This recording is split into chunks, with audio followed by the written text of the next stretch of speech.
গোপালগঞ্জে রবিবার সকাল ৬টা থেকে শুরু হয়েছে ১৪৪ ধারা। বহাল থাকবে রাত ৮টা পর্যন্ত। এদিকে এনসিপির জুলাই পদযাত্রা ঘিরে হামলা সংঘর্ষের ঘটনায় সেখানে পুলিশ বাদী হয়ে আরেকটি মামলা করেছে।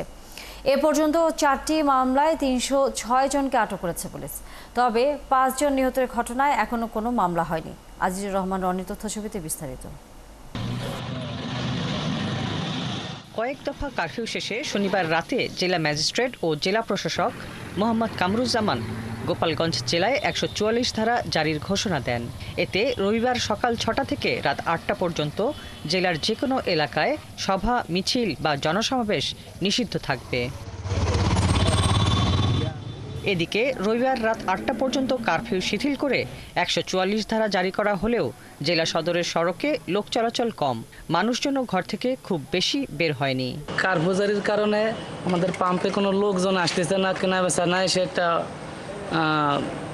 কোনো ব্যবসায় মারাত্মক ক্ষতি হয়ে যাচ্ছে। এখন তো অফিসে যাওয়ার সময় তো গাড়ি পাচ্ছি না এবং ভাড়া বেশি নেই এবং ভোগান্তির সময় হচ্ছে। সকাল এই যে এসে বসে রয়েছে, কোনো গাড়ি ঘোড়া নাই। আমাদের হলো ডেলির কামাই ডেলি করতে হয়, চলতে হয়। তো আমাদের গাড়ি ঘোড়া চালাইতো বাড়ি একটা রিস্ক নিয়ে চালাইতে হয় আমাদের। শহরের বাজারের বেশিরভাগ দোকানপাট বন্ধ থাকায় ভোগান্তিতে পড়েছেন দিনমজুর সহ সাধারণ মানুষজন। গাড়ি ৪-৫ দিন চালাতে পারি না, খুব কষ্ট হচ্ছে। এই জন্য আমরা ব্যাটার দেয় রোডে বেরোইছি। কিছু না করি, একটু ব্যবসা করি, একটু পান বেচা কেনা করি। যদি না করি তো আমাকে পেট বেচবে না। এখন যদি এই আপনাদের এই আইন কানুন যদি আমরা মানতে যাই, তাহলে আমরা কি করে বাঁচবো? কোনো দোকানপাট খুলতে পারতেছি না, আমাদের খুবই ক্ষতি হচ্ছে। কাঁচামালের দোকান করি, আমাকে না গেলে মাল পচে যাবে, এই জন্য আমরা বেরিয়েছি। এদিকে বুধবারের হামলা সংঘর্ষের ঘটনায় পুলিশ বাদী হয়ে মোট ৪টি মামলা করেছে।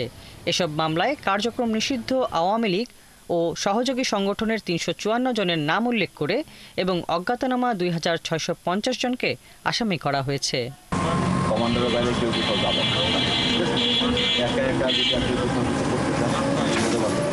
এর আগে গত বুধবার এনসিপির মার্চ টু গোপালগঞ্জ কর্মসূচি ঘিরে কার্যক্রম নিষিদ্ধ আওয়ামী লীগের সমর্থকদের সঙ্গে আইন শৃঙ্খলা রক্ষাকারী বাহিনীর সংঘর্ষ হয়। এরই জেরে ওই দিন রাত ৮টা থেকে বৃহস্পতিবার সন্ধ্যা ৬টা পর্যন্ত প্রথম দফা কারফিউ জারি করা হয়। এরপর শুক্রবার ও শনিবার আবার কয়েক দফায় কারফিউ বাড়ায় স্বরাষ্ট্র মন্ত্রণালয়। হাসিবা আলী বর্ণা, ৭১।